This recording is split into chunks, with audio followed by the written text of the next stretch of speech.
You're not worthy of my sister. Is that what you think too? Nathan, don't make this worse. Nathan, can you stop this? Only if we act now. She raised her glass, and the room went quiet before she even finished lifting it. 30 people, most of them in suits that cost more than most people's monthly rent, and every one of them felt the shift in the air the moment Claire Holt decided to make a point. She looked directly at Nathan, not at the room, not at her sister, at him. "My sister has built something extraordinary," she said, her voice carrying clean across every table. "The only thing I've never fully understood is why a woman like that would choose to build it beside a man who contributes so little to the picture." No one laughed. The room had understood immediately that this was not a joke. Claire reached into her clutch, crossed the room without hurry, and placed a small envelope on the table, directly in front of Nathan's seat. "There's a few hundred in there. Get yourself something better to wear. Tomorrow is a $200 million day. The least you can do is not embarrass her." He looked at the envelope. Then he looked at his wife. Vivian was staring at the table. "Welcome to today's story. If you enjoy emotional drama and shocking twists, don't forget to like this video and subscribe for more unforgettable stories. And before we begin, let me know where you're watching from in the comments." That night, Claire Holt believed she was standing at the highest point of her professional life.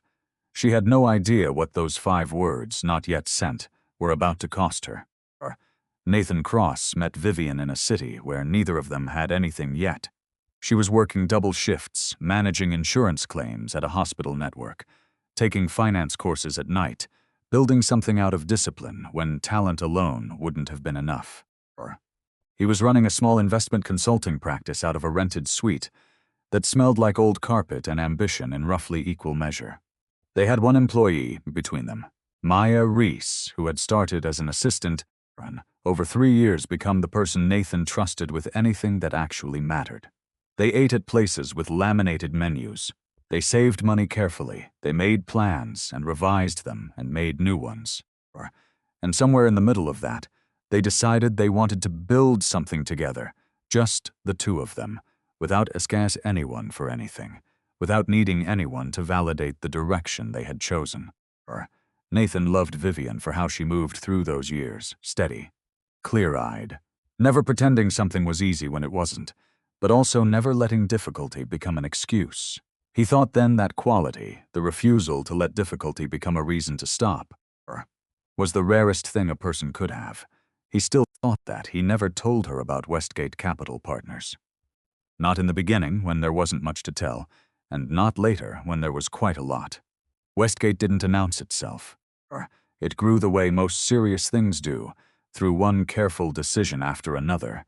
Over years when Nathan traveled often, and Vivian believed he was at regional client meetings in cities he genuinely visited for meetings he genuinely attended, alongside a much larger architecture she didn't know existed, equity positions in manufacturing companies, early-stage funding in logistics, a portfolio of real estate debt instruments.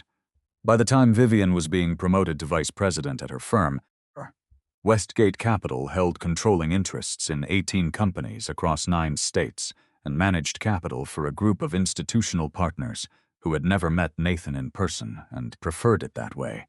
He kept his name off the public-facing materials deliberately, not because he was ashamed of what he had built, but because he had watched too many marriages buckle under the weight of money entering them wrong.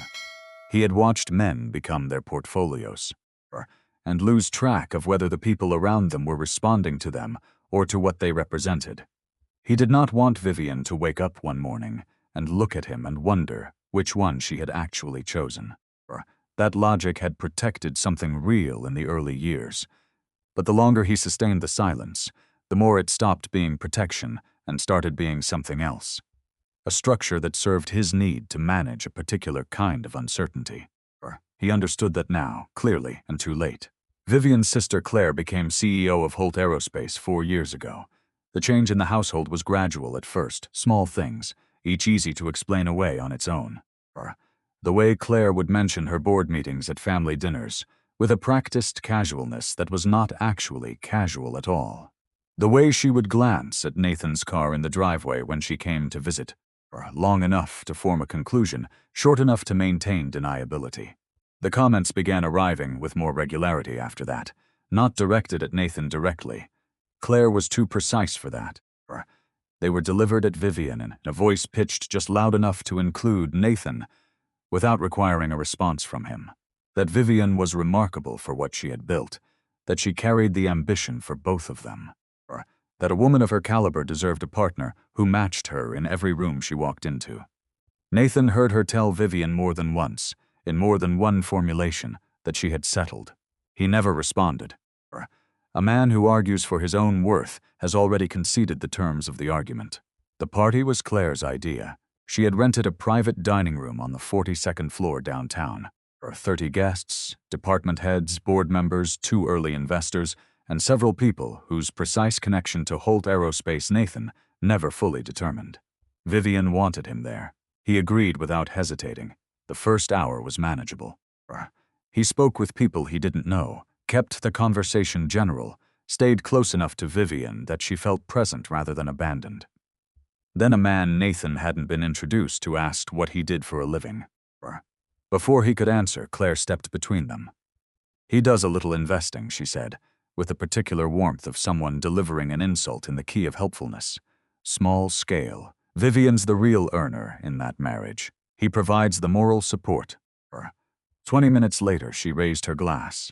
Nathan excused himself after the envelope. He walked to the far end of the corridor outside the dining room. He thought about the numbers Maya had flagged 5 days earlier. A $70 million discrepancy between the liability figures Ryan Garrett's office had submitted to Westgate Capital and the figures in a federal regulatory filing from the same reporting quarter. Every document in the Holt Aerospace deal package had come through one person, Ryan Garrett, the company's CFO. No independent audit signature, no second review, no external certification. He had registered this before without pressing on it the way he should have. He thought about the workforce on those floors. The people who showed up every morning to jobs they had built their lives around. Then he thought about what Vivian had said when he looked at her across the table. She hadn't looked at him. She had looked at the table. And then she had said it quietly, as though it were simply a matter of logistics. "Nathan, don't make a big deal out of this. She's just being Claire. Just." The way that single word had compressed years of accumulated small erosions into a personality trait, something to be managed rather than named. She hadn't been embarrassed on his behalf. She had been embarrassed by the scene. Those were 2 entirely different things, and Nathan had spent a long time pretending they were the same. He opened his phone and typed 5 words to Maya Reese. "Cancel the funding, effective immediately." He hit send. Then he put the phone in his pocket, walked back into the dining room, and waited near the elevator for Vivian. Behind the doors, Claire was laughing with someone, bright, easy, completely certain of herself. She had spent the evening at the highest point of her professional life, and had used that moment to publicly humiliate the one person in the room with the quiet authority to erase every single one of those certainties. She had done it with the easy confidence of someone who had never once questioned her assumptions about the man sitting across from her. Nathan said nothing. He waited. He knew something she didn't yet. By morning, she would. Maya's call came at 7:43 the following morning. Nathan had been awake for 2 hours already, sitting at the small desk in the study with a cup of coffee that had gone cold while he read. She told him the withdrawal notification had been delivered to Holt Aerospace legal team at 6 that morning, routed through standard channels, flagged as a decision by the approving principal. No explanation attached, no timeline for reconsideration, or just a status change. Funding withdrawn, pending review. He thanked her and told her to stay available. He sat with his own reasoning for a while after they hung up, making sure it still held. The $70 million discrepancy. Every document through Ryan Garrett's office alone. No independent audit, no second signature on anything that moved through the package. In a transaction of this size, that architecture was not standard. It was a single point of failure deliberately designed to look like efficiency. But a discrepancy was not proof of anything on its own. There were explanations he hadn't located yet. The workforce of that company, the people on those floors, had nothing to do with whatever he was looking at in the numbers. He was not going to upend their livelihoods on a gap that might still carry a legitimate accounting rationale. But he needed to know the truth before he put Westgate Capital's name on $200 million. That was not negotiable. He had told Maya before the party to compare everything Garrett had submitted against every external source available independently, without contacting anyone at Holt Aerospace, without giving any indication they had found anything. He wanted the full comparison in 48 hours. The party had interrupted that timeline in a way he hadn't anticipated. At 9:15, his phone showed 3 missed calls from Vivian. He called her back. She asked whether something had happened with the deal. Claire's office had received a notification, and no one could reach anyone at the fund for an explanation. Nathan told her the situation was under review and that he would explain more when he could. She went quiet for a moment. Then she said she needed to get back into a meeting. He said he understood. She ended the call. He did not tell her what he had done. Not yet. The timing was wrong and the reasons were complicated. And both of those things were his fault, in different proportions going back years. By noon, the picture at Holt Aerospace had shifted from confusion to crisis in the particular way. Financial pressure moves through a leveraged company, starting at the top and descending fast, finding every structural weakness on the way down. The bridge loan the company had arranged in anticipation of the investment carried covenant clauses that triggered automatically the moment the primary funding failed to close on schedule. 2 of the company's largest suppliers held standing agreements giving them the right to accelerate payment timelines if the investment round did not complete within the projected window. Both exercised that right within hours of receiving the notification. Ryan Garrett called Maya directly. She relayed the conversation to Nathan in careful detail. He had been calm, technical, precise in a way that suggested preparation rather than genuine confidence. The discrepancy in the liability reporting, he explained, was a classification issue, a question of how certain short-term obligations had been categorized for presentation purposes, a matter of accounting convention rather than substance.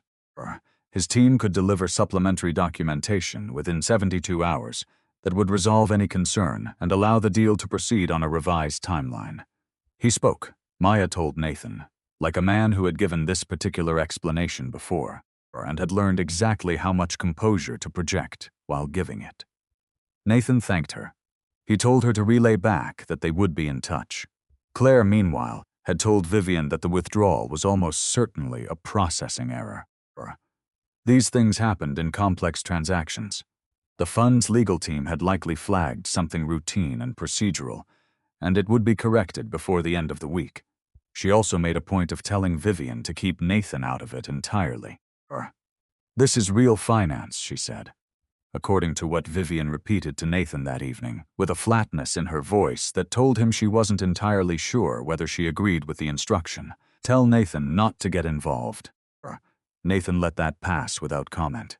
He was thinking about Ryan Garrett's explanation, about the practiced calibration of it, about the way a man delivers an answer he has rehearsed without appearing to have rehearsed it, and what that kind of preparation suggests about what was waiting underneath.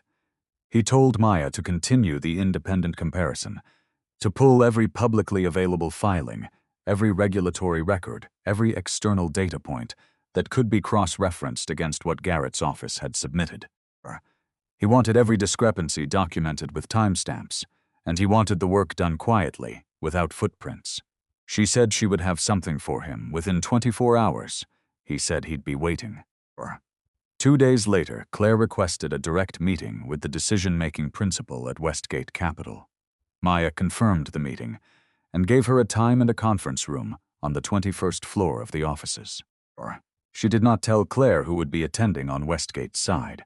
Claire probably assumed she would walk in and find a senior portfolio manager, someone with authority but not the final word, someone she could negotiate with or apply pressure to, or outlast if it came to that. She was wrong about the room she was walking into. She was wrong about almost everything. Nathan arrived at the 21st floor 4 minutes before the hour and let himself in through the back corridor. Maya was already seated at the right side of the conference table.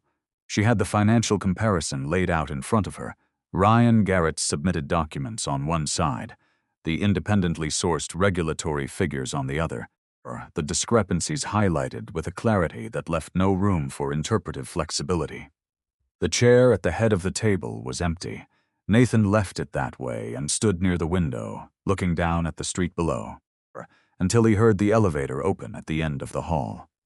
Claire walked in first. She wore a dark blazer and moved with the deliberate composure of someone who had decided in advance that this meeting was a formality, that she would present the situation, the misunderstanding would be acknowledged, and the money would return to its expected position within the week. Vivian followed behind her, quieter, her eyes moving quickly across the room before settling on Maya. Ryan Garrett came last, carrying a leather portfolio.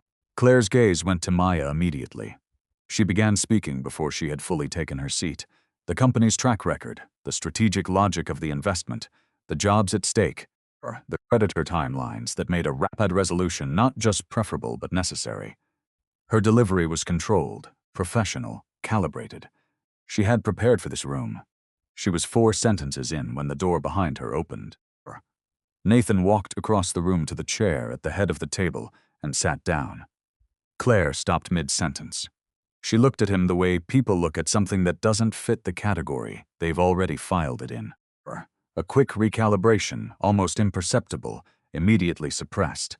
Then her expression shifted to something cooler. "What are you doing here?" Nathan didn't answer immediately. Maya opened the folder in front of her, slid a single summary page to the center of the table and said, "Mr. Cross is the founder and controlling principal of Westgate Capital Partners." The room went very still. Nathan watched Claire's face move through several distinct phases in space of about 4 seconds. Confusion first, then a rapid reassembly of the recent sequence of events, the party, the envelope, the 5 words she had said in front of 30 people, the status notification the following morning. Then something that was not quite recognition and not quite horror, but that occupied the exact space between the two. Vivian said nothing. She was looking at Nathan with an expression he hadn't seen from her before, and he held her gaze for a moment before turning back to the table. He did not use the moment to make a point about the evening at the restaurant. He did not reference the envelope. He did not look at Claire with anything in his expression that she could interpret as satisfaction or grievance. He picked up the summary page Maya had placed at the center of the table and turned it to face Claire and Ryan directly.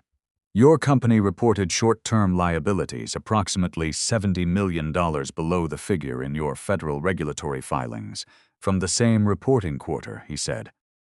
"Every document your team submitted to us came through one person, your CFO. No independent audit signature, no second review. I need to understand why." Claire looked at Ryan.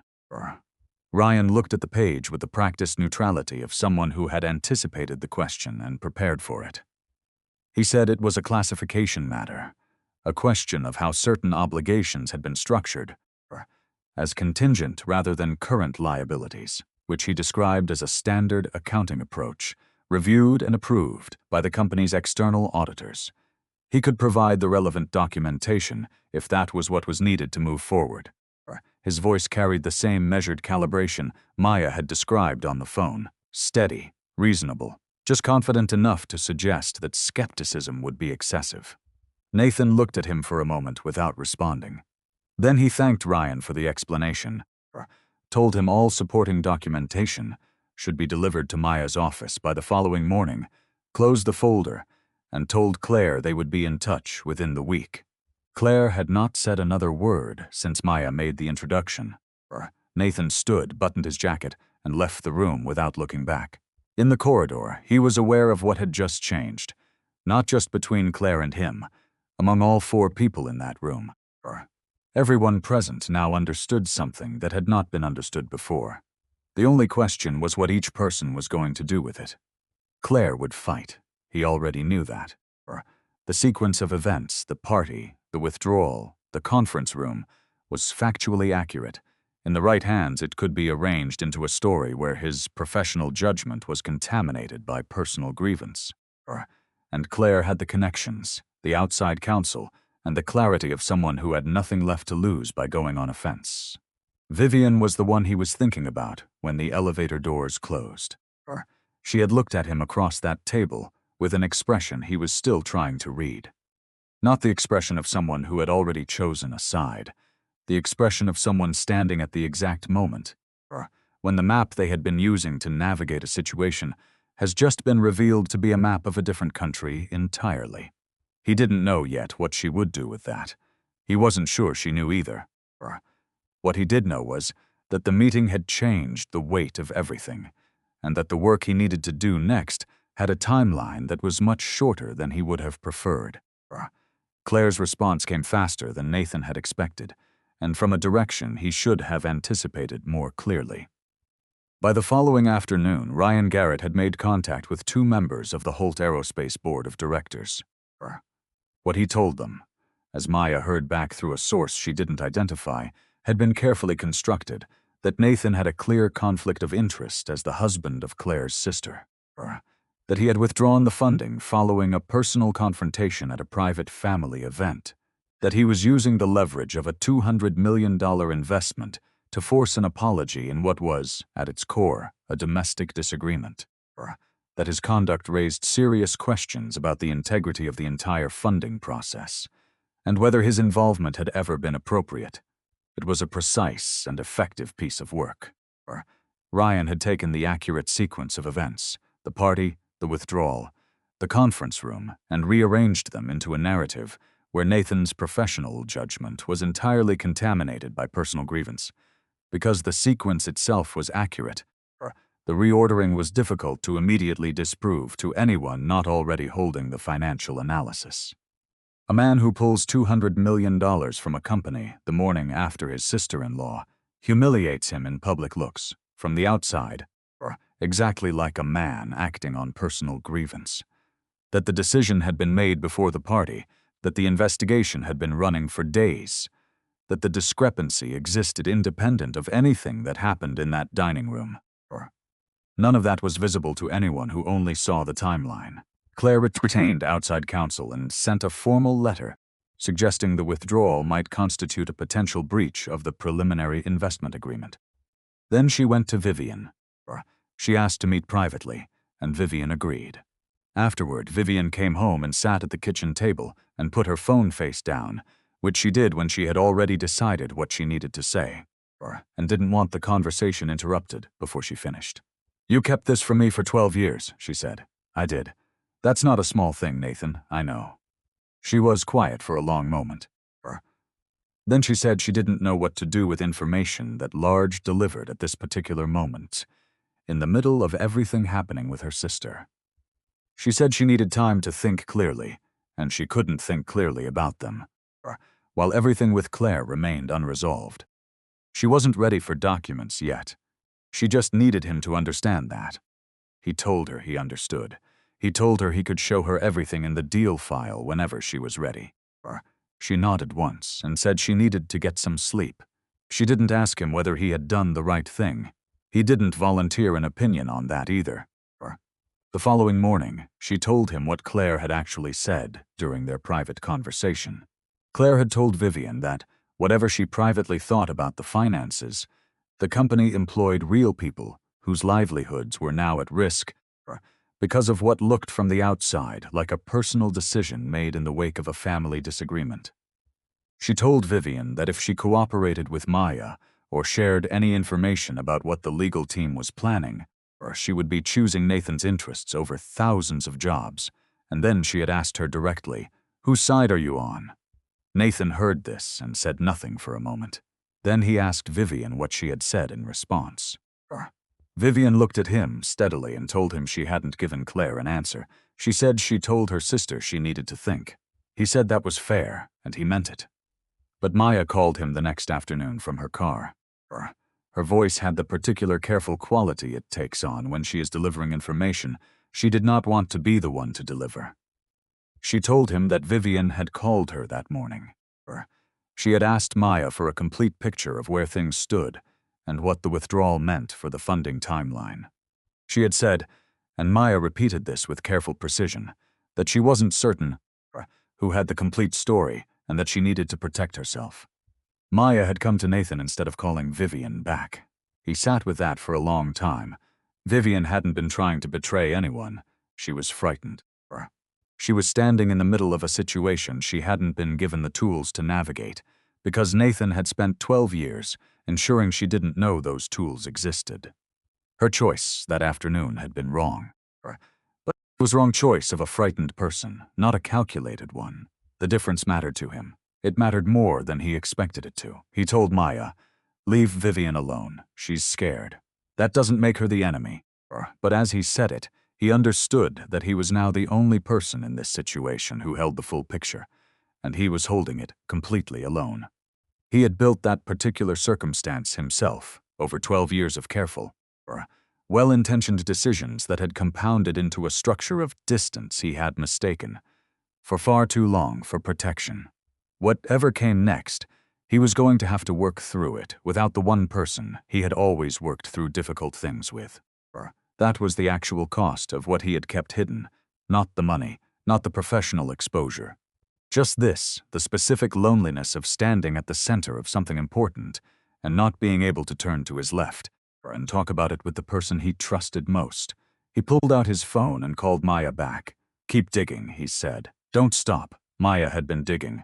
That much was clear from the way she delivered her findings, not in one call, but in a sequence of them, each arriving a few hours after the last, as though she was moving through a document stack and encountering each irregularity fresh, in real time. The first was a reconciliation report in the supplementary package Ryan's office had delivered, as promised, by morning. It was supposed to resolve the discrepancy by showing how the liability classification aligned with an accounting framework the company's external auditors had approved. The problem was that the report itself didn't reconcile. The figures on page 4 didn't sum to the figures stated in the conclusion. It wasn't a rounding error. It was an internal inconsistency that would have been caught by any second reviewer looking at the document for more than 5 minutes. Nathan told her to document it and keep going. The second irregularity was in the accounts payable summary. It referenced invoices from 3 vendors by invoice number, standard notation. Maya pulled the procurement records for those vendors and found that 2 of the 3 invoice numbers didn't exist in any accessible system. They had been cited in the financial package but had no underlying transactions record that she could locate. Small things, individually. The kind of thing that could, in isolation, be explained away by administrative error or system migration or a dozen other plausible causes. But together they pointed in a direction, and the direction they pointed wasn't toward a classification convention that a reasonable accounting firm had reviewed and approved. Then the accounting server at Holt Aerospace went down. A routine maintenance issue, the company announced. Scheduled. Nothing to be concerned about. The next morning, the external auditor who had been scheduled to begin an independent review of the supplementary materials informed Maya that his engagement had been terminated effective immediately. He gave no reason beyond what his termination letter said, which was that the scope of the engagement had been determined internally to be no longer necessary. An hour later, Maya pulled the email thread from the due diligence phase, the 3 messages Ryan Garrett had sent her during the initial review period, each of which Nathan had read and flagged as significant at the time. The thread that should have contained those messages was empty. The emails were gone. She documented the deletion with metadata timestamps before contacting Nathan. When she called, her voice was flat in the way it gets when she has found something she did not want to find and is now obligated to report it accurately. Nathan listened without interrupting. When she finished, he said, "Document every deletion, every system irregularity, timestamp each one, and maintain chain of custody on all of it." He told her not to contact anyone at Holt Aerospace directly, and not to give any indication that they had noticed any of it. Whatever they were going to find, they needed to find it cleanly, with a record that couldn't be contested. She said she understood, and Maya. He paused. "Don't contact Vivian, whatever she asks you for." There was a brief silence on the line. Then she said, "I already told you I wouldn't." He said he knew. He said it anyway. He sat for a long time after the call ended, thinking about what the pattern of deletions meant. Server maintenance and engagement terminations happen in legitimate companies. Emails get lost in system migrations. None of these things, taken alone, was evidence of anything. but a server that goes down the same week an independent audit begins. A termination that happens the same day the auditor was scheduled to review materials.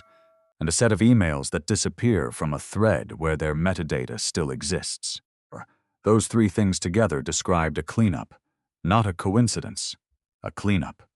Someone had anticipated being looked at. Someone had been preparing for this moment for a while, and the preparation had been methodical enough to know what to remove and fast enough to do it. Before the audit started, which meant the preparation had started. Well before Nathan pulled the funding. Well before the party, well before the conference room. This was not a classification error. He called Maya back 20 minutes later. I need everything you've found, organized cleanly, with a chain of custody on each piece. Not formatted for internal review. Formatted for an outside party who is going to look at it skeptically and needs to be convinced without being told what to conclude. How much time do I have? I'll tell you when I know. For now, just build it. He understood now that the situation had been moving on a different timeline than the one he had been tracking. He had been watching a family dispute and a financial discrepancy. He had not been watching a plan that had been running for 18 months. But the pattern in front of him was too deliberate, too prepared, too organized to be anything else. Someone had known Holt Aerospace was financially vulnerable. Someone had positioned a structure to take advantage of that vulnerability. Someone had been waiting for the right moment to bring it home. He needed to know who, and he was running out of the kind of time that allows for careful, unhurried answers. 3 days after the server went down, Ryan Garrett came to Claire with a solution. A private lending fund had approached him, he explained. An emergency bridge offer, $120 million, available within 5 business days, secured against a portfolio of the company's core patents and 2 of its manufacturing facilities. The interest rate was aggressive, but the timeline was clean. It would satisfy the immediate creditor demands, stabilize the company's position, and buy enough time to pursue alternative institutional funding if Westgate Capital could not be brought back to the table. He presented it as fortunate timing, a relationship he had through his network. The kind of thing that sometimes appeared in difficult moments for companies with solid fundamentals and an unfortunate liquidity interruption. Claire called Nathan, not to negotiate, not to acknowledge anything. She called to tell him she had another option and intended to use it. Nathan asked her to send him the lending structure before signing anything. Emergency financing at that interest rate, secured against core operating assets, from a fund that had approached her CFO directly, without going through her board or her outside counsel, required independent verification before it required her signature. He told her to give him 48 hours. She was quiet for several seconds. He could hear the particular quality of the silence that comes from someone who has already made up their mind and is listening only to confirm that the other person is not going to give them a reason to change it. I'd rather lose the company, she said, than let you think you own me. She signed the following morning. 6 hours later, Maya called Nathan from her car. Her voice had the flat, contained quality it takes on. When she has found something she didn't want to find, a voice that means the news is not uncertain, just bad. The lending fund had been incorporated 18 months earlier in Delaware. Its registered agent was a law firm with no other public clients. Its controlling interest was held through 3 shell companies, each incorporated in a different state, each with a single listed officer, different names at each layer registered to a different state filing agent. But the names traced through one more layer of corporate structure to a single point. Ryan Garrett. Maya had confirmed it through 3 independent verification paths before she called. She wanted to be certain before she said it out loud. If Holt Aerospace defaulted on the bridge loan, and with the current liquidity situation, default was not a distant possibility. The collateral agreement gave the lending fund the right to exercise control over the patents and the 2 manufacturing facilities at distressed asset valuations. Through a receivership process that Ryan had been structuring piece by piece for a year and a half, the party. The funding withdrawal, the narrative he had delivered to the board, the counter-narrative positioning Nathan as a man acting on personal grievance. All of it had given him cover. All of it had looked to anyone watching from the outside like a family dispute playing out in the middle of a financial transaction. While it looked like that, Ryan had completed the final stage of something he had been building long before Nathan ever found the first discrepancy. Nathan sat with this for a moment. Then he asked Maya how long before the first transfer cleared. She said 36 hours. Maybe less, he said. Then we have 36 hours. He thought about the workforce at Holt Aerospace. The assembly workers, the quality control staff, the engineers, the administrative teams. People who had spent years building something they believed in, and who had no idea that the person managing the company's finances had been positioning to take the most valuable parts of it for himself. People whose mortgages, whose medical coverage, whose children's futures were attached to jobs that were about to disappear, not because of market forces and not because of anything they had done, but because a man they trusted had been systematically dismantling the structure around them for 18 months. Nathan had made decisions under pressure before. He had done it often enough that the feeling was familiar. A narrowing of focus, or a quieting of everything not directly relevant to the problem. A choice made and held. This felt different. Not because the stakes were larger in a business sense, though they were, but because the cost of being wrong this time was not Westgate Capital's capital or his reputation or anything that could be rebuilt over time. The cost of being wrong this time was those people walking into their building one morning and finding their lives had been disrupted by something that had nothing to do with them. He was not willing to be wrong. He called Maya back. Pull everything, he said. The shell company filings, the transaction records, the deleted email thread with the metadata timestamps, the accounting anomalies, the original liability discrepancy, and the regulatory filing. Every piece. I want it organized clearly, with chain of custody on all of it, ready to present to a room of people who are not going to want to see it. Then he called Marcus Webb. Somewhere across the city, Ryan Garrett had already stopped answering his phone. He had apparently concluded that being unavailable was the safest position for the next 36 hours. He was wrong about that, too. Marcus Webb had worked with Westgate Capital for 11 years. He had never once told Nathan what he wanted to hear, when what Nathan actually needed was the truth. That was the reason Nathan trusted him, and the reason he called him first. He told Marcus everything. The shell company structure, the 18 months of architecture, what Claire had signed that morning, the timeline before the first transfer cleared. Marcus was quiet for about 8 seconds. Then he said, 36 hours is tight, but if the asset transfer hasn't cleared the settlement window, we can move to enjoin it. We need to be in front of the right judge before that window closes, Nathan said. File. Maya worked through the night.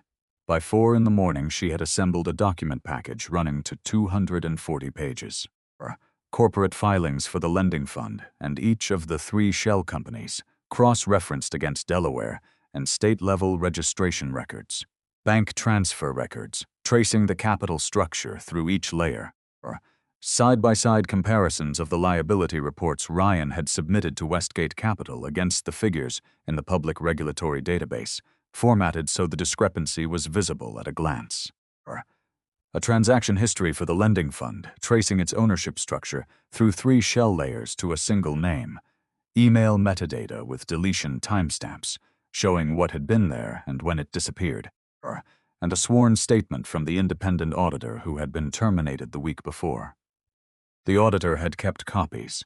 When Maya had reached him through outside counsel, he explained it simply. The termination had felt wrong to him from the moment it happened. He had been 3 days into reviewing the supplementary materials when his access was cut. He had retained copies of everything he had reviewed before that point, precisely because something in the pattern had felt wrong enough to warrant holding on to the documentation in case it ever became relevant. He had been sitting on those copies for 8 days. Waiting, he said, for the right call. When it came, he answered immediately and produced everything without hesitation. Marcus filed the injunction application at 6:45 in the morning. The presiding judge reviewed the evidentiary package by 9. By 10:30, a temporary freeze had been placed on the asset transfer pending review of the underlying contract structure and the corporate ownership chain of the lending entity. The transfer did not clear. Nathan heard from Maya at 11. He thanked her, told her to document the confirmation with a timestamp, and hung up. He sat for a moment in the quiet of his office. Outside, the city was moving through an ordinary Tuesday. Traffic on the street below, people walking, the particular indifference of a day that doesn't know it mattered. By noon, the Holt Aerospace Board of Directors had been presented with the complete picture. Not a curated version, not a selected portion, but the full sequence, from the original liability discrepancy to the shell company architecture, to the deleted emails to the auditor's statement. The board chair called Claire into an emergency session. Ryan Garrett, unreachable since the previous evening, was formally terminated in absentia. The board voted to cooperate fully with the review process. Federal investigators were contacted by end of the business day. Ryan was located 2 days later at an extended stay hotel outside the city. He had apparently concluded that disappearing was a more viable strategy than explaining a paper trail that stretched across 4 states and 18 months of methodical preparation. It was not a more viable strategy. Nathan thought about the auditor for a long time after that. He had been a mid-level accountant on a routine engagement. He hadn't been in a position of authority. Nobody had required him to keep the copies. The termination had given him a clean exit. He could have walked away, returned his fee, and moved on to the next engagement without any of this ever becoming his concern. Instead, he had kept the documents, not because someone told him to, not because there was a clear upside for him personally, but because something had felt wrong to him quietly and persistently, in the way things feel wrong to careful people who pay attention. And he had decided that feeling was worth honoring even when no one was watching and the personal cost was real. When the call finally came, he had answered immediately. He had produced everything, and it had been exactly what was needed at exactly the moment it was needed. Nathan made sure he was compensated appropriately. That part was simple. The larger thing the auditor represented, that was harder to articulate, but had been part of how Nathan understood his work for the better part of his career. The most consequential people in any situation are almost never the ones with the most visible authority. They are the ones who do the right thing in a small, quiet moment when no one is requiring them to, and who keep doing it even when the personal cost is real. He had built Westgate Capital quietly, over more than a decade, away from the surface where people could easily see it. He understood better than most what that kind of patience was worth, what it cost, and what it could accomplish when it finally became necessary. The workers on those floors were still employed. The transfer had not cleared. The structure Ryan had built over 18 months was now visible to everyone who needed to see it. That was the part that mattered. That was the only part that had ever mattered. Vivian called on the afternoon Ryan Garrett was formally terminated. She had seen the news. A brief item about a federal investigation into alleged financial fraud connected to a Delaware-registered lending entity and an aerospace company whose name had not yet been published. She had put together enough of the pieces to understand the shape of what had happened. Even without the full picture, she said. "I didn't know what was real," Nathan said. "I know." A pause. "Then are you okay?" "Yes." "Can I come to the office?" He said yes. When she arrived, she sat across from him without making a production of it. She didn't arrive with speeches prepared or with the specific vocabulary of grievance that people sometimes bring into rooms where difficult things need to be said. She just sat, and after a while she said, "I made the wrong choice when she asked me. I know that too, you protected me anyway." She looked at the desk between them. "Why? Because being scared isn't the same as being the enemy." "I've always known that." She was quiet for a long moment. "Then you've been carrying all of this? For a few weeks, no." She looked at him steadily. Longer than that. He didn't argue with her. She was right, and they both understood it. She told him she wasn't angry about the money. She had sat with that long enough to find the edges of it and understand what it actually was. What she was still working through, what she thought she might need more time to work through, was recognizing that she had allowed someone else's definition of him to slowly displace her own. That she had attended enough dinners, heard enough of Claire's observations delivered in the key of sisterly concern, until one evening at a restaurant she had looked at a table instead of at her husband, and the sentence she had chosen made clear, even to her, that something had shifted without her fully seeing it happen. I knew who you were when I married you, she said. I forgot to keep knowing it. Nathan sat with that for a moment. Then he told her about his own failure. Not the money, she had worked through that piece. The silence. The decision to keep the professional life separate had begun as something he genuinely believed in. He had watched what money did to people, to marriages, to the way couples looked at each other in rooms where only one of them knew the number. And he had made a judgment that turned out to be partly right and partly something else entirely. A structure that served his need to control a particular kind of uncertainty. A quiet test on his own marriage, run for 12 years, or without telling his wife she was the subject of it. That was not protection, that was distance as a shape that looked like care. I built it carefully, he said, and then I was surprised when it closed around both of us. She nodded slowly. Not forgiving, exactly, not refusing to either, just taking the information and holding it alongside everything else she was holding, which was already quite a lot. He said, I don't want to use this. She looked at him. The money, the company, all of it. I never wanted it to be the thing that proved I was worth something. That's not what I built it for, she said. I know, that's why I married you. They didn't resolve everything that afternoon. 12 years of accumulated distance doesn't close in one conversation, no matter how honest the conversation is. They both knew that. What they did was begin the process of choosing, on an ordinary afternoon in an office that smelled faintly of old coffee and city air, to remain in the work of it, rather than substituting something easier for the real thing. It was a small choice. It was also the only choice that mattered. 3 days later, the federal investigation into Ryan Garrett expanded to include wire fraud and securities violations. The preliminary findings from the board's independent audit confirmed the shell company's structure was designed specifically to execute a distressed asset acquisition of Holt Aerospace's core and echelonal property under conditions Ryan had been engineering since his 3rd month as CFO. He had identified the company's financial vulnerability early, begun structuring the lending entity before the vulnerability became a crisis, and spent the following year and a half slowly deepening the conditions that would make the crisis worse. Including Maya's team later determined, a series of supplier agreements renegotiated on terms that increased the company's payment exposure in a liquidity event. He had been preparing the instrument of the company's collapse while being paid by the company to protect it from exactly that. The board cooperated fully. Holt Aerospace's outside counsel cooperated fully. The 2 board members Ryan had briefed with his counter-narrative about Nathan's conflict of interest cooperated fully, once they understood that the alternative to cooperation was having their own conduct scrutinized in a federal investigation. Claire had no role in any of it. Nathan had been certain of that from early on, and the investigation confirmed it. She had trusted her CFO completely, and the CFO had exploited that trust with methodical precision.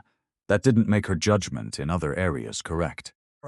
But it did mean that what she was facing now, the collapse of the company she had built, the exposure of a fraud she hadn't known to look for, the reckoning with her own assumptions about who Nathan was something she was going to have to carry without the convenience of a simpler explanation. 12 days after the injunction, she came to his office. Claire came on a Thursday afternoon, without counsel, without her assistant, without any of the professional scaffolding she normally carried into rooms where she expected to need it. She wore something plain, and sat down across from Nathan and put her hands flat on the table and was quiet for a moment. Then she said, I was wrong about you. Nathan looked at her steadily.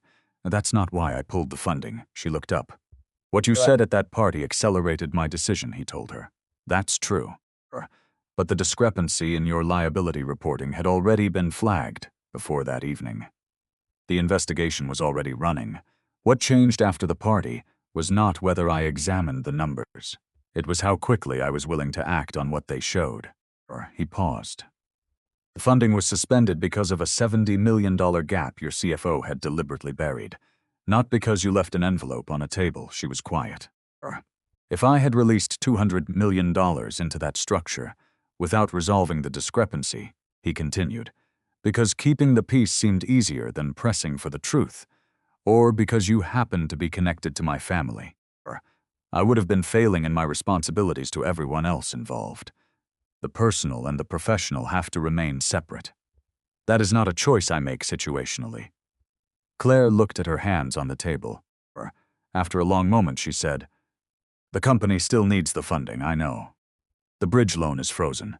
The creditor timelines haven't changed. I've been watching the timeline." She looked at him then with an expression he hadn't seen from her before. Not the performed confidence she carried into boardrooms, not the social authority she deployed at family dinners, the easy certainty of someone who had never once questioned her assumptions about the people around her. Something quieter and considerably less comfortable. The face of someone who had finally understood with full clarity the distance between what they believed was true and what was actually true. He laid out the conditions: an independent board with full oversight authority over capital deployment, mandatory external auditing on a quarterly cycle, with auditors selected by the board rather than by management. Claire would step back from the CEO role for the duration of the restructuring period, a minimum of 18 months. No family member connected to any investor or board member would hold unilateral authority over any financial decision above a defined threshold. An employment protection fund would be fully capitalized before any executive compensation or bonus structure was activated. Every transaction above a specified amount would require independent board approval before execution. Claire listened to all of it without interrupting. When he finished, she was quiet for a moment. Then she said, "You're not doing this to punish me." "No," Nathan said. "I'm not." She understood it then. Not because he explained the distinction further, but because the structure of the conditions made it self-evident. None of them were designed to diminish her.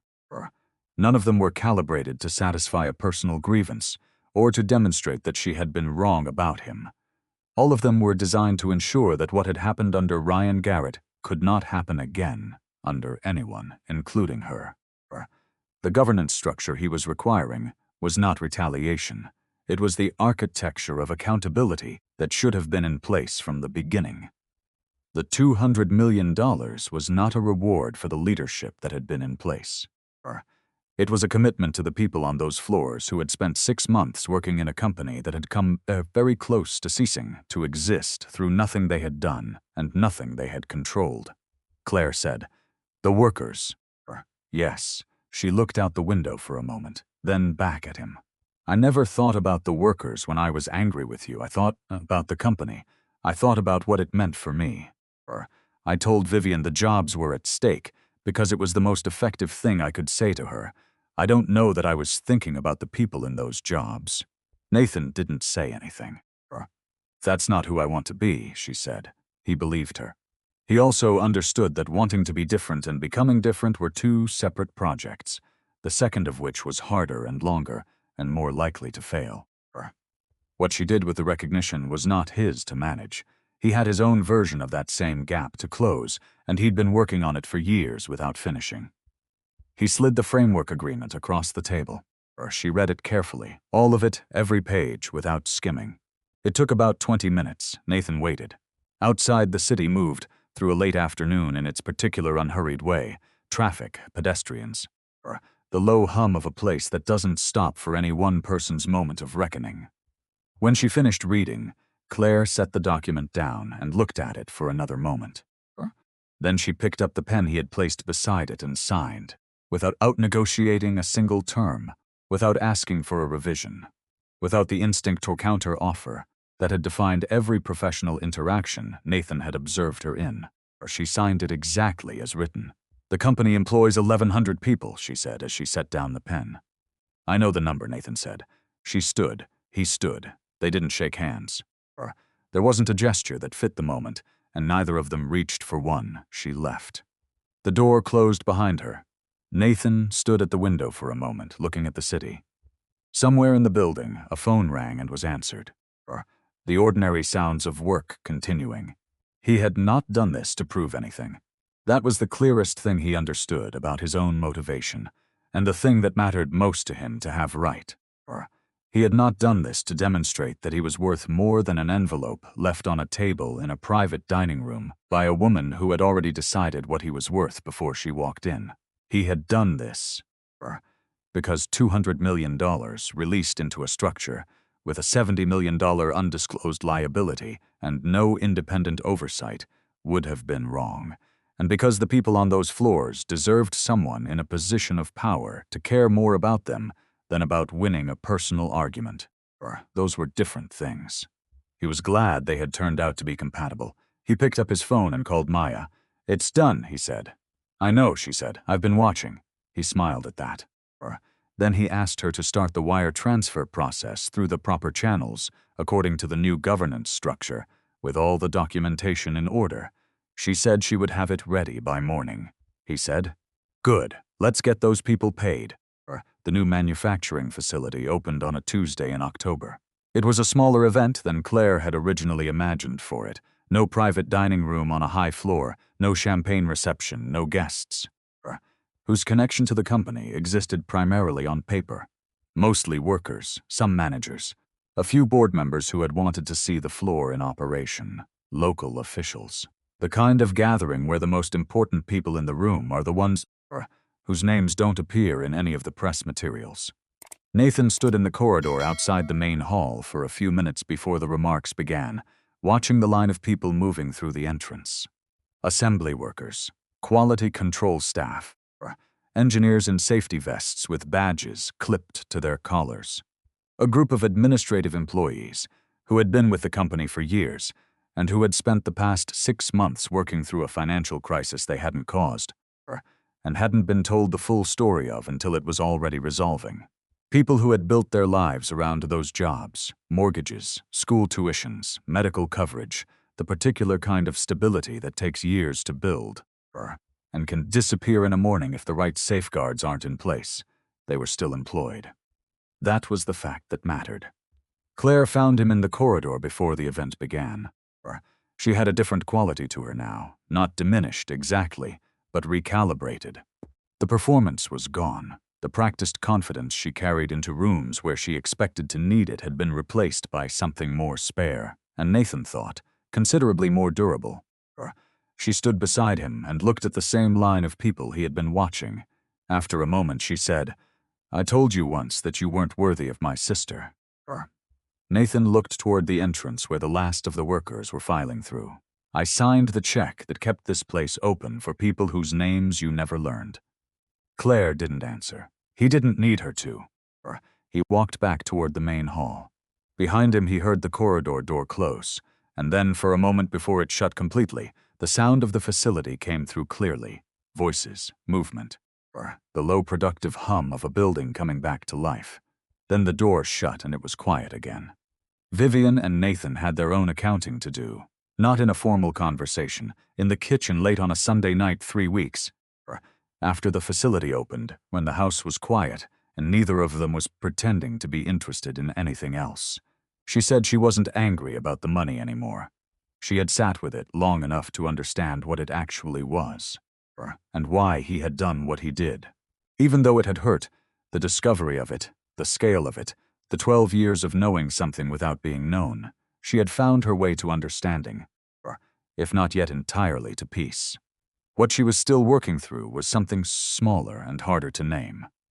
The recognition that she had let someone else's framework for measuring Nathan become her own framework, without examining it closely enough to notice what was happening, that she had attended enough family dinners, absorbed enough of Claire's language, until one night she had looked at a table instead of at her husband, and the sentence she had chosen in that moment had made clear, even to her, that something had shifted without her fully seeing it happen. "I knew who you were when I married you," she said. "I forgot to keep knowing it." Nathan told her about his own failure. Not the money. She had worked through that, the silence. He had started keeping the professional life separate because he genuinely believed in the reason. He had watched what money did to marriages and made a judgment. But the judgment had lasted too long and had quietly changed into something else. A structure that served his need to control a particular kind of uncertainty. A quiet test run on his own marriage without telling Vivian she was the subject of it. "That's not protection," he said. "It's a form of distance that poses as loyalty." She looked at him for a long moment. "Then we did that to each other in different ways. We did. I don't want to keep doing it. I don't either." They didn't resolve everything that night. 12 years of accumulated distance doesn't close in one honest conversation, no matter how necessary that conversation is. It resolves over time in smaller moments by choosing on ordinary days to remain in the work of it rather than substituting something easier for the real thing. They chose to remain in the work of it. The last person Nathan thought about when he stood in that corridor at the facility opening was not Claire. It was not Ryan Garrett, working through a federal process that would take considerably longer than 36 hours to complete. It was the auditor who had kept the copies, a mid-level accountant on a routine engagement. Something had felt wrong to him quietly and persistently. He had been pushed out when he got too close to what was wrong. He had taken his copies and waited, not knowing if anyone would ever call. And when the call came, he had answered immediately and produced everything, and it had been exactly what was needed. Nathan had made sure he was compensated appropriately. That was the least of it. The larger thing that Auditor represented had been part of how Nathan understood his work for the better part of his career. The people who hold things together quietly, who do the right thing in small moments, when no one requires it of them, when the personal cost is real and the upside is uncertain, those are the ones who actually determine what happens in the end, not the ones with the largest offices. Not the ones whose names appear in the press materials. The workers filed in through the entrance.